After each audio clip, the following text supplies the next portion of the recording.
طفل اقبالای نارخلوه رو در تولدخانه توسط دستگاهی مخصوص به دنیا آوردند. هنگام تولد رگ‌های باریک خونگرد مغز سر طفل ضرب خورده کفیدند. اول هر مختلفی چینه کردیم، بعد 3 مختلفی چینه کردیم.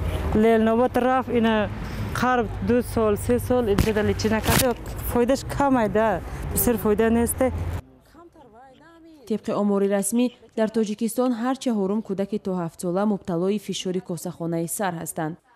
استرس یا فشار روانی وضع ناخوب زندگی زنان حامله، یعنی خوراکی کم غذا و جنجال‌های اویلوی، تاثیر کاری وزنین، کسلی‌های جوغر و کمخونی و تولد مشکل زنان حامله هنگام زایمان از عامل‌های اصلی این بیماری گفته می‌شود.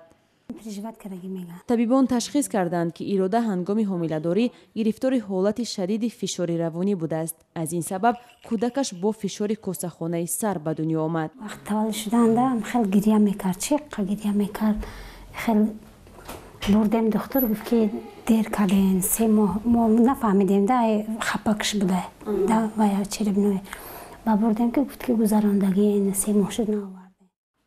طبیبان میگن حالت روانی زن در زمان حامله‌داری در بسیار حالت‌ها کودک را معیوب میکند.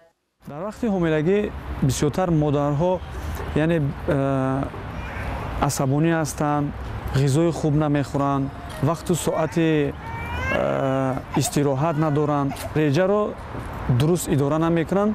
همین سببا میتواند شود. عصب‌شناسان میگویند نشانه‌های این بیماری زیاد است. اگر بعضی کودکان در این حالت بسیار آرام باشند، بعضی دیگرشان زود خشمگین میشوند یا در بعضی مواردها خروج آن در سالهای اول پیدایش نامعلوم میماند و بیمار بودن کودک زود احساس نمیشود.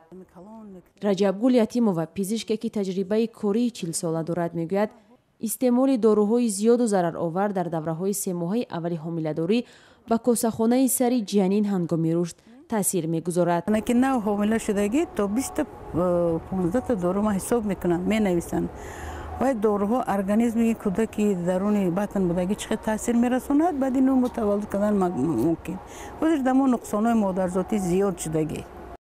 این گینکولوژی تجربه‌دار اقرار میکند که باید ملکه و دانش مامودایه‌های نوکار را هم بالا برد. نقش مامودایه‌ها هنگام تولد طفل باریز دانسته میشود چون آنها با جان زنده سر و کار دارند و اشتباه کوچکترین در مرحله تولد کودک میتواند نتیجه ناخوشایند دهد. من دخترای جوان نقص میبینم. من میخوام اینا یادم تمامی وی دانشی که من دارم میخوام با اونها تیم، لیکن بعضی دختران جوان و برای وی اهمیت ندارد.